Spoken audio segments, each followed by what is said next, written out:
Bonjour tout le monde et bienvenue dans ma petite cuisine. Alors ce matin, je vous propose une recette rapide. Je suis souvent dans des recettes rapides, mais surtout l'été parce qu'il y a beaucoup de travail en extérieur. Et donc le temps des cerises a commencé et donc je vais faire un petit clafoutis aux cerises, version assez rapide. Donc je tenais à vous partager la recette. Alors voilà, je vais prendre un plat. Dans un premier temps, je vais aller mettre de la farine. Alors pour la farine, vous avez plusieurs choix. J'ai testé la farine de riz blanc, ça donne un bon résultat. J'ai testé de la farine de riz brun. Le goût est beaucoup plus prononcé, mais ça donne un bon résultat. Puis c'est plus épais, c'est plus fort. J'ai testé aussi bien sûr un mélange. Vous pouvez mettre aussi, qu'est-ce que j'avais préparé? Vous pouvez mettre des fibres d'avoine qui sont que je mélange parfois à de la farine, comme de la farine angélique, qui est un mix. Et aujourd'hui, ce que j'ai mis, c'est de la farine de sarrasin.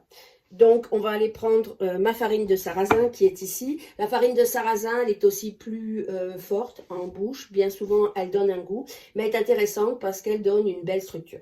Donc, aujourd'hui, j'ai mis 40 g de farine de sarrasin.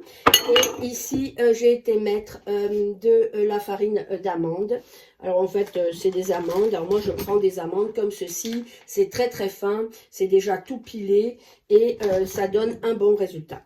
Donc ici, c'est 25 g de farine d'amande. J'ai déjà fait avec de la farine de coco. Si vous aimez la noix de coco, c'est intéressant aussi. Mon chum n'aime pas. Alors ici, on va aller mettre de la fécule. On peut mettre de la fécule de maïs, mais on peut mettre aussi de la rorotte. Aujourd'hui, moi, j'ai mis de la rorotte. Voilà. Alors, la fécule de maïs, c'est 8 g, je ne l'ai pas dit. Et ici, j'ai été mettre de la poudre à pâte pour le Québec. Et sinon, vous mettez un demi de sachet de levure sans gluten pour la France. Voilà. Alors ça, c'est un petit mélange tout simple à faire. Comme vous voyez, ça se fait très vite. C'est une recette que je fais quand j'ai besoin d'avoir une recette très vite, que je vais avoir des invités ou du monde, ce qui est le cas, et que j'ai pas le temps de faire une recette très compliquée. Alors, on mélange tout simplement. Et là, on va aller ajouter 2 œufs. Donc, c'est tout ce qui me reste aujourd'hui, c'est 2 œufs. Donc, c'est pour ça que j'avais le goût de faire cette recette. Alors, moi, quand je casse des œufs, je les casse toujours à part. Comme ça, si jamais il y a de quoi, ben, je m'en rends compte. Voilà. Et j'ai réalisé que j'avais oublié un pot qui restait derrière ma caméra et qui est de la crème 35% et qui va aller aussi à l'intérieur, excusez-moi, de mon mélange. Heureusement que je l'ai vu. Alors moi je mets de la Nutrinor 35%, mais vous mettez un peu ce que vous voulez. Voilà.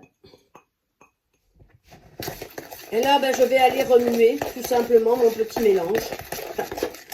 Donc ça vous donne une belle pâte. Alors moi ma pâte est bien jaune, c'est des œufs de ferme. Et maintenant, je vais aller m'occuper des cerises. Et donc, je vais aller dénoyauter toutes mes cerises. Alors, je vais aller préparer mes cerises. Alors, vous allez me dire quelle quantité de cerises. Alors, je les ai lavées. Alors, moi, pour les cerises, je triche. Alors, ça veut dire quoi, je triche? C'est-à-dire que je prends mes petits ramequins, je remplis tout le bas de cerises et après, je verse mon appareil. Alors, suivant votre plat, moi, j'aime bien aussi le faire pas très épais. Comme ça, j'ai beaucoup de cerises et peu de pâte. Donc, c'est à vous de vous adapter. Alors, le plus long dans cette recette, c'est bien sûr de préparer les cerises. Alors, moi, quand on me propose un clafoutis aux cerises et que j'ai des noyaux, je trouve ça complètement aberrant. Alors, il y a des gens qui aiment parce que ça donne ce petit goût amer. Mais moi, je déteste ce petit goût amer. Donc, non seulement je n'aime pas le goût, mais en plus, je trouve ça dérangeant de manger puis d'avoir continuellement... un noyau de cerise à jeter. Donc voilà. Donc je vais aller remplir mes petits ramequins. Quand ils sont tous prêts, on continue la recette. Alors voilà, j'ai préparé toutes les cerises et je les ai enlevées de mes petits contenants. Je vais vous expliquer pourquoi.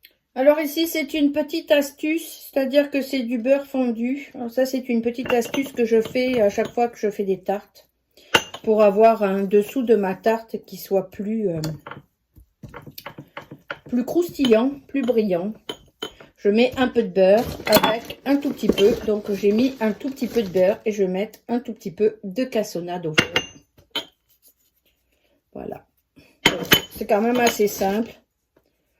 Quand je fais des tartes, je fais toujours ceci. Voilà. Là, je vais aller prendre mes fruits. Donc, ici, j'ai mes cerises. Voilà. Et là, je vais aller remplir de cerises. Alors moi, je remplis vraiment le... L'idée pour moi, c'est de manger les cerises. La pâte est là pour faire tenir le tout. Ouais. Je vais vous le montrer. Voilà. Voilà. Donc, voilà. Vous voyez, voilà.